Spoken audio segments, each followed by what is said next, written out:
श्री सच्चिदानंद समर्थ सद्गुरु साईनाथ महाराज की जय। आपका बहुत बहुत स्वागत है साईं यात्रा में। टोरंटो से शिरडी तक हम पहुंच चुके हैं अपने अध्याय 7 पर, नंबर 7 पे। श्री साईं बाबा समस्त योगियों क्रियाओं में पारंगत थे। 6 प्रकार की क्रियाओं के तो वह पूर्ण ज्ञाता थे। 6 क्रियाएं जिनमें वह गोदी एक चौड़े से 22 इंच लंबे कपड़े के भीगे हुए टुकड़े से पेट को स्वच्छ करना, खंड योग अर्थात अपने शरीर के अवयवों को पृथक कर उन्हें पूर्ण प्रवृत्ति जोड़ना और समाधि आदि भी सम्मिलित हैं। यदि कहा जाए कि वह हिंदू तो थे, तो आकृति से यह यवन से प्रतीत होते थे। कोई भी यह निश्चय पूर्वक नहीं कह सकता कि वह हिंदू थे या यवन। वे हिंदुओं की रामनवमी उत्सव यथाविधि बनाते थे और साथ ही मुसलमानों का चंदोत्सव भी। वे उत्सव में दंगलों को प्रोत्साहित तथा विजेताओं को पर्याप्त पुरस्कार भी देते थे। गोकुलाष्टमी को वह गोपाल काला उत्सव भी बड़ी धूमधाम से मनाते थे। ईद के दिन मुसलमानों को मस्जिद में नमाज पढ़ने के लिए आमंत्रित किया करते थे। एक समय मुहर्रम के अवसर पर मुसलमानों ने मस्जिद में ताजिए बनाए और कुछ दिन वहाँ रखकर फिर जुलूस बनाकर गांव से निकालने का कार्यक्रम रचा। श्री साईं बाबा ने केवल 4 दिन ताजियों को वहीं रखने दिया और बिना किसी राग देश के 5वें दिन वहाँ से हटवा दिया। यदि कहें कि वह यवन थे तो उनके कान हिंदुओं की रीति के अनुसार छिदे हुए थे, और यदि कहें कि वह हिंदू थे तो वह सुनतो कराने के पक्ष में थे।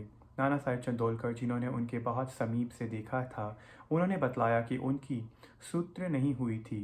साईं लीला पत्रिका श्री बीवी देव द्वारा लिखित शीर्षक बाबा यवन की हिंदू की पृष्ठ 532 को देखो। यदि कोई उन्हें हिंदू घोषित कर दे तो वह सदा मस्जिद में निवास करते थे, और यदि यवन कहे तो वह सदा वहाँ धूनी प्रज्वलित रखते थे तथा अन्य कर्म जो कि इस्लाम धर्म के विरुद्ध हैं, जैसे चक्की पीसना, शंख और घंटानाद होम आदि कर्म करना, अन्नदान और अधरधारा पूजन आदि सदैव वहाँ चलते रहते थे। यदि कोई कहे कि वह यवन थे तो कुलीन ब्राह्मण और अग्निहोत्री भी अपने नियमों के उल्लंघन कर सदा उनसे साष्टांग नमस्कार किया करते थे। जो उनके स्वदेश को पता लगाने गए, उन्होंने अपना प्रश्न ही विस्मृत हो गया और वह उनके दर्शन मात्र से ही मोहित हो गए। अस्तु इसका निर्णय कोई ना कर सका कि यथार्थ में साईं बाबा हिंदू थे या यवन। इसमें आश्चर्य ही क्या है।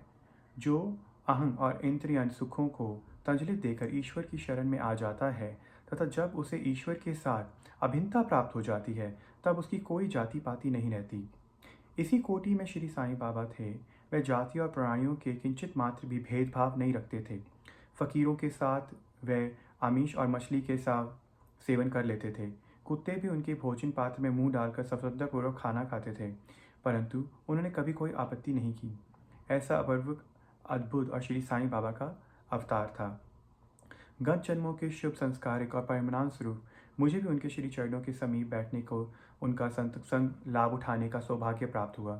मुझे जिस आनंद एवं सुख और अनुभव हुआ, उसका वर्णन मैं क्या कर सकता हूँ। यथार्थ बाबा अखंड सच्चिदानंद थे। उनकी महानता और अद्वितीयता का बयान कौन कर सकता है। जिसने उनकी श्री चरण कमलों की शरण ली, उसे साक्षात्कार की प्राप्ति हुई। उनके सन्यासी, साधक और अन्य मुमुक्षु भी श्री साईं बाबा के पास आया करते थे। बाबा भी सदैव उनके साथ चलते फिरते, उठते बैठते, उनसे वार्तालाप कर उनका चिंतन किया करते थे।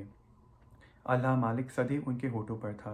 वे कभी भी विवाद और मतभेद में नहीं पड़ते थे तथा सदा शांत और स्थिर रहते थे, परंतु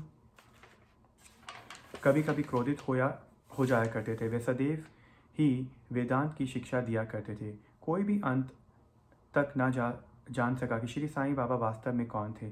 अमीर और गरीब दोनों उनके लिए एक समान थे।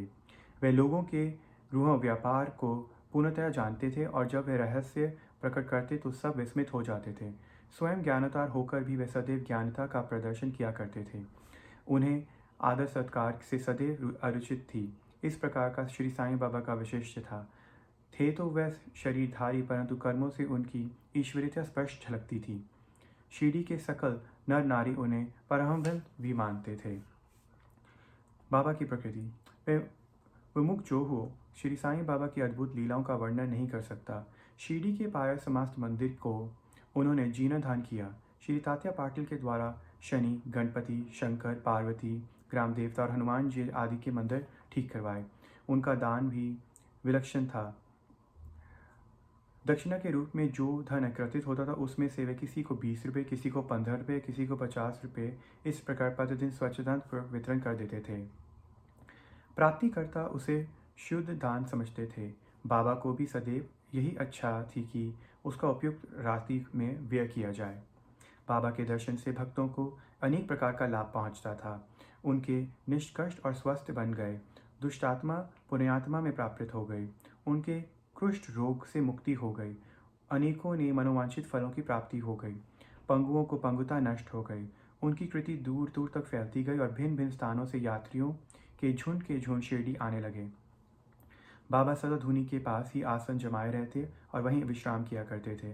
वे कभी स्नान करते और कभी स्नान किए बिना ही समाधि में लीन रहते थे। वे सिर पर एक साफा, कमर पर धोती और तन ढकने के लिए एक अंगरखा धारण करते थे। प्रारंभ से ही उनकी वेशभूषा इसी प्रकार थी। अपने जीवन काल के पूर्वाधिक में गांव में चिकित्सा के भी किया करते थे। रोगियों को निदान कर उन्हें औषधियाँ भी देते थे और उनके हाथ में अपरिमित यश था। इस कारण से वह अब काल में योग्य चिकित्सक विख्यात हो गए। यहाँ केवल एक ही घटना का उल्लेख किया जाता है जो बड़ी विचित्र थी। एक भक्त की आंख बहुत लाल हो गई थी, उसमें सूजन भी आ गई। शिरडी सरीखे छोटे ग्राम के डॉक्टर कहाँ। तब भक्तगण ने रोगी को बाबा के समक्ष उपस्थित किया। इस प्रकार की भीड़ में डॉक्टर प्राय लेप, मरहम, अंजन गाय का दूध और कपूर तथा औषधियों के प्रयोग में लाते थे, पर बाबा की औषधियाँ तो सर्वथा ही भिन्न थीं। उन्होंने भिलवा पीस कर उसकी 2 गोलियां बनाई और रोगी के नेत्रों में एक एक गोली चिपका कर कपड़े की पट्टी में आंखें बांध दी। दूसरे दिन पट्टी हटाकर नेत्रों को ऊपर जल की छींटें छेड़ दी। सूजन कम हो गई और नेत्र प्राय निरोग हो गए। नेत्र शरीर का एक अति सुकोमल अंग है, परंतु बाबा की औषधि से कोई हानि नहीं पहुंची। वर्ण नेत्रों की व्याधि दूर हो गई। इस प्रकार अनेक रोग निरोग हो गए। यह घटना तो केवल उदाहरण स्वरूप ही यहाँ दी गई है। बाबा की योगिक क्रियाएं। बाबा को समस्त योगियों प्रयोग और क्रियाओं की ज्ञात थी। उनसे केवल 2 एक ही उल्लेखित करना चाहूँगा। चौथी क्रिया, आंतें स्वच्छ करने की क्रिया। प्रति तीसरे दिन बाबा मस्जिद में पर्याप्त दूरी पर एक वट वृक्ष के नीचे किया करते थे। एक अवसर पर लोगों ने देखा कि उन्होंने अपनी आंतों को अंदर से बाहर निकाल रहे चारों ओर से स्वच्छ किया और समीप के वृक्ष में सूखने के लिए रख दिया। शिरडी में इस घटना की पुष्टि करने वाले लोग अभी भी जीवित हैं। उन्होंने सत्य की परीक्षा भी कर ली। साधारण धोती क्रिया एक 3 चौड़े और 22 फुट लंबे गीले कपड़े को टुकड़े से की जाती थी। इस प्रकार के वे मुंह के द्वार अंदर में उतार लिया करते थे तथा लगभग आधा घंटा तक रखे रखते थे ताकि उसका पूरा प्रभाव हो गया। तत्पश्चात उसे बाहर निकाल लेते थे और बाबा को तो यह धोती क्रिया समस्त विचित्र और असाधारण थी। एक समय बाबा ने अपने शरीर के अवयव पृथक पृथक कर मस्जिद के भिन्न भिन्न स्थानों पर बिखेर दिए। अकस्मात उस दिन एक महाशय मस्जिद में पधारे और अंगों को इस प्रकार यहाँ वहाँ बिखरा देखकर बहुत ही भयभीत हो गए। पहले उनकी इच्छा हुई कि लौटकर ग्राम अधिकारी के पास सूचना भिजवा देनी चाहिए कि किसी ने बाबा का खून करके टुकड़े टुकड़े कर दिए हैं, परंतु सूचना देने वाला ही पहला पकड़ा जाता। यह सोचकर वह मौन रहे। दूसरे दिन जब वह मस्जिद में गए तो बाबा को पूर्ववर्तित हष्ट-पुष्ट और स्वस्थ देखकर उन्हें बड़ा विस्मय हुआ। उन्हें ऐसे लगा कि पिछले दिन जो दृश्य देखा था वह कोई स्वप्न तो नहीं था। बाबा बाल्यकाल से ही योगिक क्रियाओं किया करते थे और उन्हें जो अवस्था प्राप्त हो चुकी थी उसका सत्य ज्ञान किसी को भी नहीं था।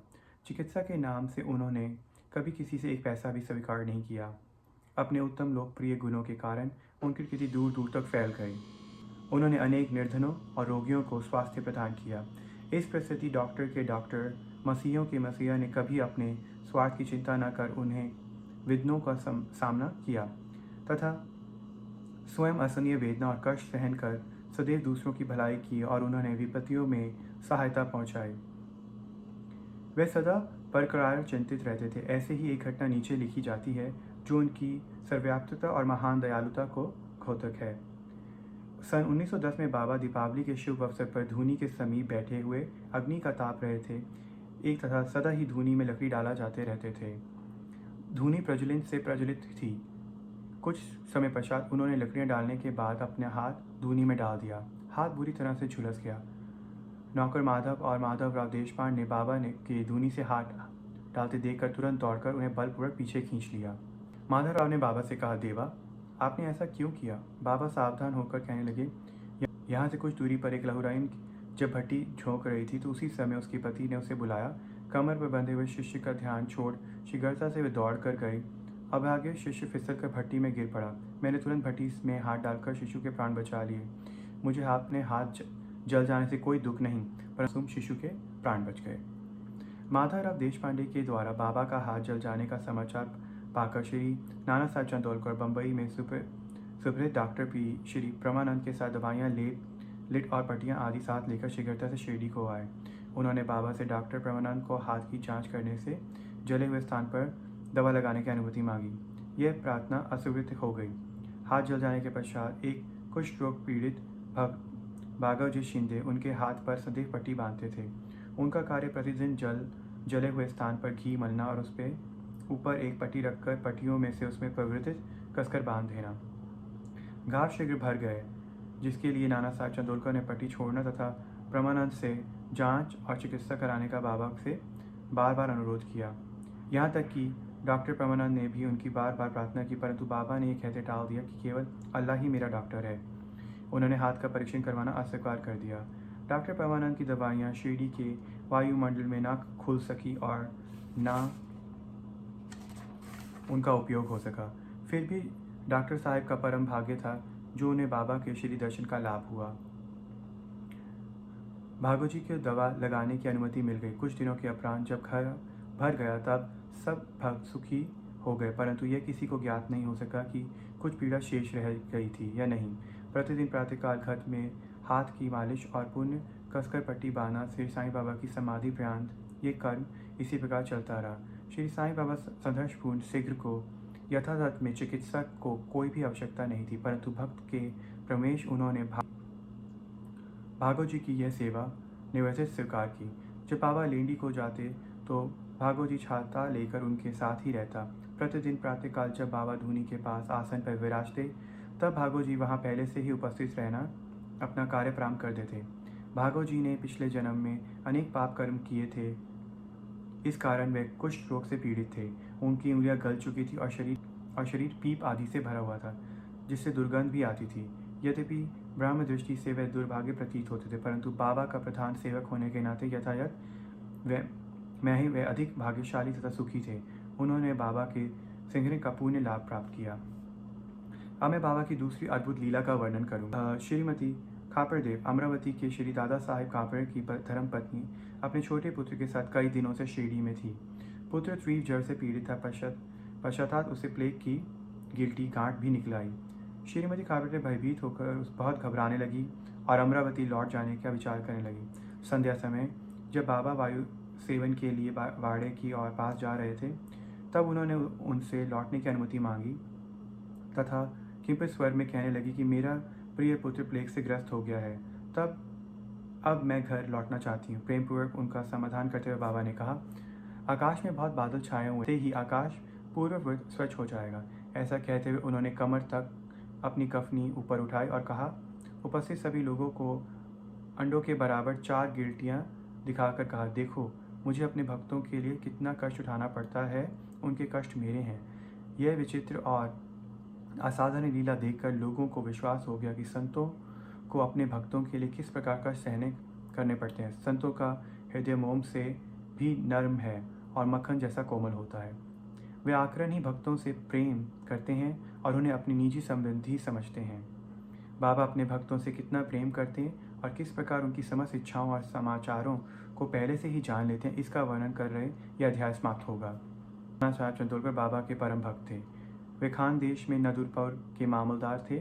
उनका पंढरपुर को स्थान पूर्ण हो गया था और श्री साईं बाबा की भक्ति उन्हें फलदायी हो गई, क्योंकि उन्हें पंढरपुर जो विवेकुंज सदृश्य ही समझा जाता था, उसमें रहने का अवसर प्राप्त हो गया।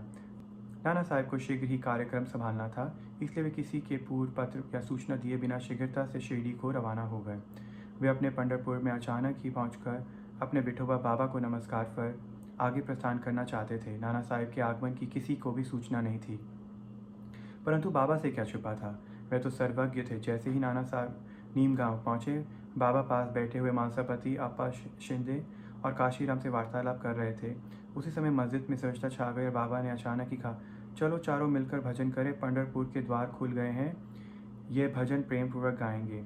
सब मिलकर गाने लगे। बाबा गाते जाते और भक्तगण उसे दोहराते जाते। कुछ समय में नाना साहेब वहाँ सुकून पहुंचकर बाबा को प्रणाम किया।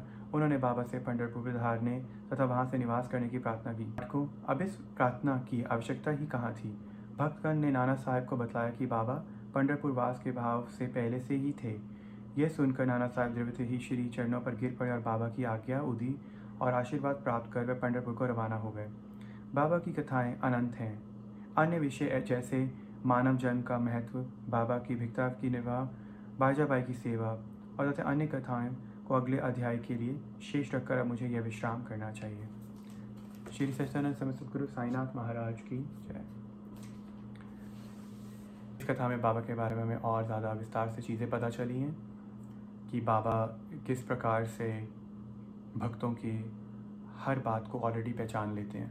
तो एक छोटा सा एग्जाम्पल मुझे एकदम से याद आया कि जब भी परेशानी आती है तो हम लोग भयभीत हो जाते हैं और ये हमारा सबका नॉर्मल स्वभाव है, सबके साथ होता होगा। मेरे पास भी कोई भी परेशानी आती है तो मुझे लगता है कि बस मेरे साथ ही ऐसा क्यों हो रहा है।